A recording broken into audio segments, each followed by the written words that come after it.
जय हिंद दोस्तों। तो आज हम एक ऐसे साहित्यकार के बारे में बात करने वाले हैं जिन्होंने हिंदी जगत में अपना अमूल्य योगदान दिया है, जिनका नाम जयशंकर प्रसाद है। तो चलिए वीडियो को शुरू करते हैं। जयशंकर प्रसाद का जन्म 30 जनवरी 1890 को काशी के सराय गोवर्धन में हुआ था। उनके पिता का नाम बाबू देवी प्रसाद जी था। उनका जन्म काशी के प्रतिष्ठित वैश्य परिवार में हुआ था। उनके दादाजी बाबू शिवरतन दान देने की वजह से पूरे काशी में जाने जाते थे। उनके पिता देवी प्रसाद कलाकारों का आदर करने के लिए विख्यात थे। उनके पिता इत्र, जर्दा और खुशबू के प्रसिद्ध व्यापारी थे। सैकड़ों लोग उनके पिता के साथ काम किया करते थे।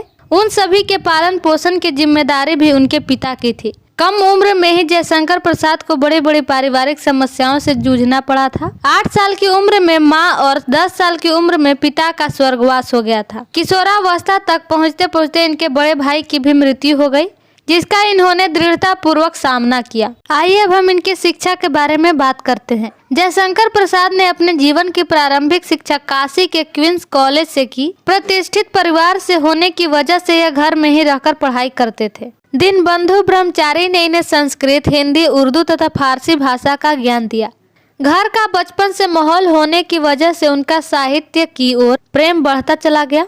बेहद ही कम उम्र में घर के सभी बड़ों की मृत्यु हो जाने के बाद उनके रिश्तेदारों ने व्यापार का बागडोर अपने हाथ में ले ली, लेकिन कोई भी व्यापार को संभाल नहीं पाया और धीरे धीरे पूरा व्यापार चौपट हो गया। सन 1930 आते आते जयशंकर प्रसाद पर 1 लाख रुपए का कर्ज हो गया था, जिसके बाद व्यापार में उन्होंने कड़ी मेहनत और परिश्रम करके अपने हालात पुनः अच्छे किए और साहित्य की ओर अग्रसर हो गए। जयशंकर प्रसाद के वैवाहिक जीवन में भी काफी संघर्ष थे। सन 1906 में बड़े भाई की मृत्यु हो जाने के बाद उनकी भाभी ने विंध्यवाटिनी से उनका विवाह करवाया। वर्ष 1916 में विंध्यवाटिनी भी टीबी की बीमारी के चलते चल बसी, जिसके बाद उन्होंने अकेले रहने का मन बना लिया। लेकिन भाभी की जिद के चलते उनका दूसरा विवाह कमला देवी से करवाया गया, जिससे उनको वर्ष 1922 में पुत्र रत्न की प्राप्ति हुई। उन्होंने पुत्र का नाम रत्न शंकर रखा। जयशंकर प्रसाद की विभिन्न तरीके की रचनाएं हैं, आइए उनके बारे में हम जानते हैं। जयशंकर प्रसाद के काव्य के नाम कुछ इस प्रकार है। कानन कुसुम, महाराणा का महत्व, झरना, लहर, कामायनी, प्रेम पथिक, करुणालय, आंसू